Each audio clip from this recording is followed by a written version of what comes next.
Am I Dead Yet is a show that is all about death and dying and how we don't talk about it enough, certainly in England, in the UK. The little girl can't feel any give in the ice. She's about 10 feet out onto the pond now, and the ice under her, it's thick, but not too thick, and the water underneath the ice is about the depth of a little girl, plus about 6 crucial inches. Where the pond was, there's just this circle of solid cold, and so she bounces. Bounces up and down on the ice like it was a dog. And then suddenly the ice cracks and she disappears through it. And her mother? It's her mother in the house. Her mother carries on doing her accounts at the dining room table as if nothing has happened. Because for her, nothing has. So the show is all about what is it to be alive, but also, you know, can we celebrate and have a better conversation about the fact that we will also die? On average, 200 people die every day in the UK from sudden cardiac arrest. Your heart stops and you begin to die. You begin to die. When you hit the pavement, your heart's still as steak in a butcher's window. Nobody touches you, but somebody calls the emergency services. The emergency services consist of 2 highly trained paramedics in a fully equipped ambulance, and they arrive at the outside edge of their ideal response time, which is currently, in this country, 8 minutes. Unlimited, we set up nearly 20 years ago now. I know, I'm looking good for my age. And it's always been about, there were 6 of us originally set up the company. There's now 3 of us that continue to work together, myself and Clare Duffy and Chris Thorpe. And the focus has always been on how we make work collaboratively. So we talk about we're interested in not only the artistic processes by which we make work, but the social and the political processes, because making work together and collaboratively and working collaboratively is difficult, right?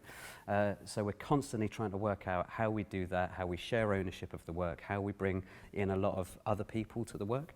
And so we've spent 18 years having arguments, basically, and then working out how we can have fewer arguments in the future. If they blue light you to an emergency ward, your heart still not beating, then you are still not dead. One of the things that the company does is we've developed, I guess, a specialism and a reputation for working and collaborating with scientists. And that just came about because we needed to find out some stuff that we didn't know about, had to speak to a scientist, and just had an awful lot of fun working with them. And also I think there's a big crossover, art and science, because we're all trying to basically get things wrong. We're always going, here's an idea, let's pursue this idea, and the point at which we learn something new is the point at which we prove that we were wrong in those assumptions or things like that. It could be sudden or it could be drawn out. It could be tomorrow or it could be in 100,000 days. The facts of the matter just don't matter. You know, on some level we do it alone, so let's talk while we're together. So we work with Dr. Andy Lockie, who is he's the secretary for the Resuscitation Council in the UK, but he's also a practicing A&E doctor, so he works in A&E wards saving people's lives.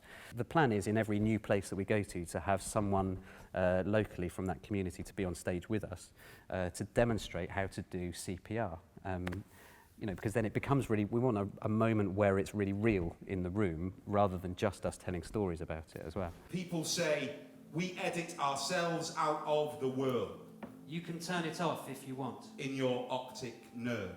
But most of us have it set to only see what we need or want to. And hardly anyone chooses to turn it off. And see everything.